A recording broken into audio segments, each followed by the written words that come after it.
Today I have an easy question for you. Is Donald Trump compromised? And if he is, in which context is he compromised and to what extent? Hello, my name is Caroline and I would like to welcome you to a new episode of my podcast, One Opinion from Europe. Here I like to give you my European perspective on issues which I am seeing in America. And today I'd like to talk about whether Donald Trump is compromised. These allegations have been debated for over 10 years, and we could probably spend hours talking about this, but don't worry, I won't be. I would just be taking a look at two certain issues. Firstly, his relationship with Putin and how any situation where he is compromised, how that affects his decision-making in the Iran war. Then I would like to give you my own personal opinion, and today it'll be a two-pronged opinion. I have been a CFO for over 20 years in multinational corporations. So I have, with my finance background, I would like to give you that opinion. But also our family has a history which gives me another perspective on this issue. So please feel free to join me. I'd be very happy if you could like and subscribe. And also, if you have any comments, I will be very happy to hear from you. So let's get going. The relationship between Donald Trump and Vladimir Putin is one of the most scrutinized and debated dynamics in modern geopolitics. It appears that Donald almost hero worships Putin. We remember the Helsinki summit where incredulously Donald Trump stood next to Putin and chose to publicly question the findings of his own US intelligence. Then came his many repeated claims that he could have prevented the Ukraine war because he has such a good and robust relationship with Putin. Putin, however, has been slow walking these negotiations, and Donald Trump either seems fine with this process or he does not even realize what is happening. Anyway, any potential negotiations are being pushed out into the distant future by Putin. And then there was Alaska. Donald Trump making military personnel grovel on their knees to roll out a red carpet for Putin, and then him standing there and clapping like a seal to welcome him.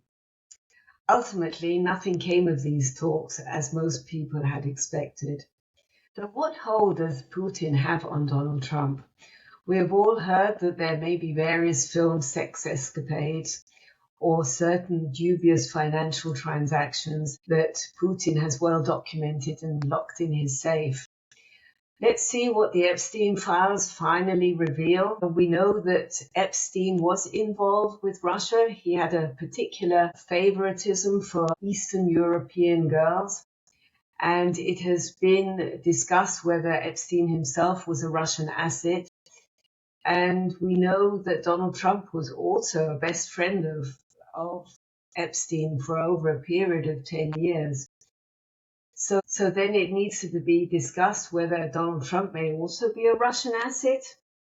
I think that is maybe unlikely, but there are business interests for him in Russia and the potential of making a lot of money. And we all know that Donald loves money. So can he be swayed by Putin in his decision making? I think so. Taking a look at the current Iran war, from a European perspective, we are feeling shock and disgust that Donald Trump has lifted, apparently only for 1 month, the Russian sanctions. Putin's economy is crippled, and this lifting of sanctions has given him a fresh lease of life. Here in Europe, we have a brutal war on our doorstep, and once again, Trump is betraying Zelensky and the Ukrainians in favor of Putin and Russia. Zelensky has shown honor and appreciation to Trump by giving, or at least offering to give, assistance on drone technology. And what does Trump do? He just lifts the Russian sanctions, making it a lot easier now for Russia to survive this war. However, the Iran war is showing that Donald Trump is compromised in more ways than just by Putin. The Guardian has made claims that negotiations with Iran at the end of February were about to reach a breakthrough. Iran reportedly agreed to permanently downgrade its stockpile of highly enriched uranium, and there was to be no sunset clause. Now we know that his bozo team of negotiators, Steve Witkoff and corrupt Jared Kushner, were negotiating in bad faith. There was no imminent threat of Iranian missiles. So why on February 28th did Trump launch his missile strike on Iran, throwing global economies into turmoil and so far causing over 3,000 deaths? These include 13 US military service people. Claims that Bibi Netanyahu cajoled Trump into this would indicate that also Netanyahu has a hold on Donald Trump. Is this a financial hold? We know that many of Donald Trump's rich backers are Jewish. Or does he also have evidence along the lines of the Epstein accusations? Or maybe even both? Whatever, it is strange that these negotiations, being chaired by Oman, were reaching a breakthrough level, and Donald Trump nevertheless decided on February 28th to launch his military strikes. Also, Putin is providing intelligence to Iran. Now, Trump's stupidity is a national threat, so this is also a context in which Trump is compromised. Furthermore, 2 days ago, Israel bombed Iran's southern oil fields, and Trump's immediate reaction was to publicly deny that there was any involvement from the US. This was false, but why did he make this claim?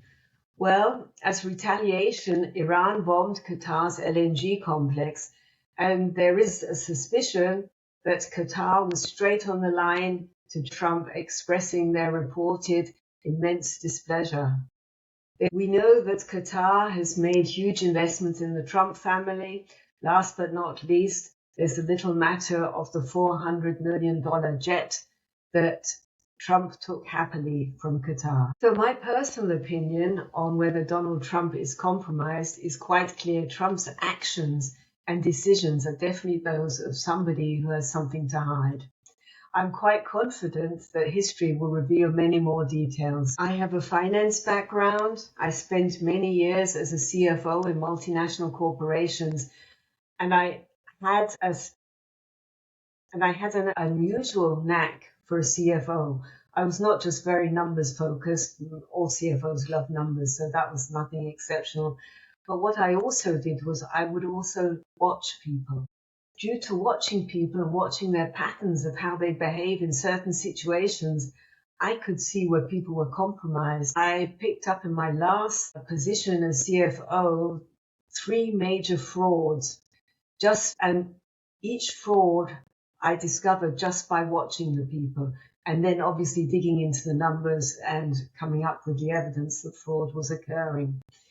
So when I look at Donald Trump and his merry administration, for me, the fraud just glares out of it, and I'm sure many of them are compromised.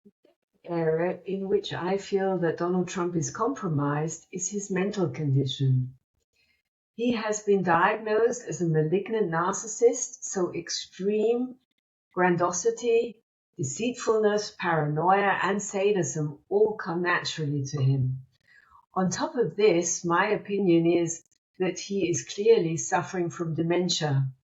Now, my father, who was a World War II RAF pilot and went on to become an engineer, he also suffered from dementia. However, he was a lovely person. And in his final days, he went into his own reality, his own fantastical world.